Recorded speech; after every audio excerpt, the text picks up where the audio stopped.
Hi, I'm Erin, and you're watching Expert Village, and today we're going to be working on how to do a bruise.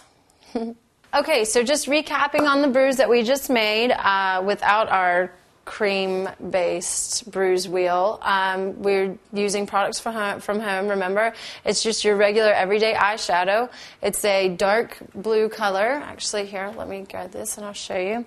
We used this here, like a midnight blue, and also a maroon color. These work perfectly. You can stipple in, you can use just regular moisturizer with a stipple sponge, like so you have here. And just dip it lightly in your moisturizer and then lightly into your colors and onto the face. We blended, looks good. We also aged, and that added a little green tone. Remember to add some of the green or the yellowish tones if you want a little older bruise going on.